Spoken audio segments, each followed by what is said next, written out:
Gandang umaga guys. Dito tayo ngayon sa Barangay Pusok sa may ilalim ng tulay.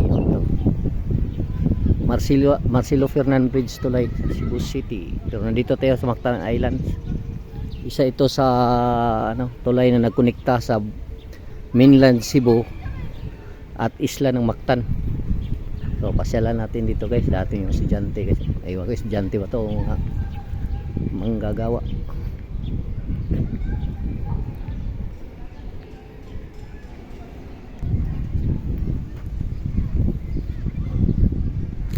Paghapon guys, maraming mga tao dito guys.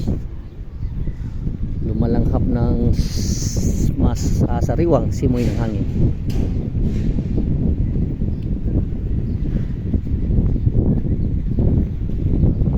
Alam niyo guys, sa dagat na ito, ito ay mga ilang metro lang pagitan doon sa mainland Cebu at saka dito sa island Cebu.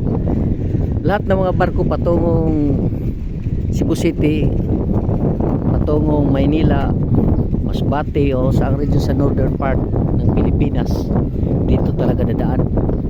Basta galing Cebu. At saka galing northern Philippines patungo dito sa Cebu, dito rin dadaan. Ito ang tinatawag na Mactan Channel. Dito dadaan si Lapu-Lapu kasi Magellan noon. Kasi sa unahan daan ang Bato ng Mactan. Yan, kanang may maraming vapor. Ang ganda dito guys, oh. Yan ang view ng Marcelo Fernan Bridge. Guys, so see,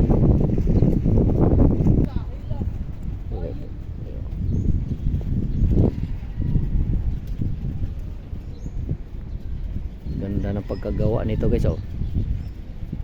Parang totoo. See, yung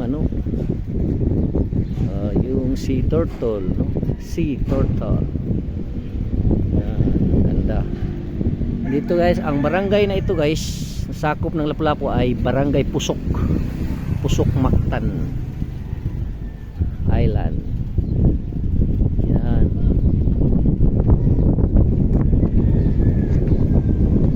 Paggabi guys, may ilaw to, ang ganda-ganda naman.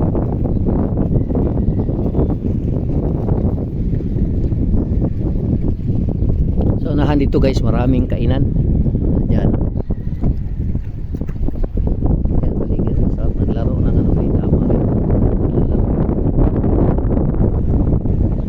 Plaza to guys, libre ang matulog ito guys. Pero pag hindi nakikita ng mga tanod, sinisita yung iba guys pag nakikita yung malaki. Yan, vapor na guys, oh. Lapu-Lapu ferry, siguro patungo yung Masbate.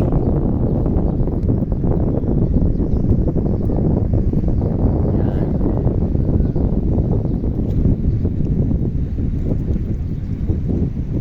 So salamat guys sa inyong panonood. Magandang araw sa ating lahat. Salamat sa inyong suporta palagi.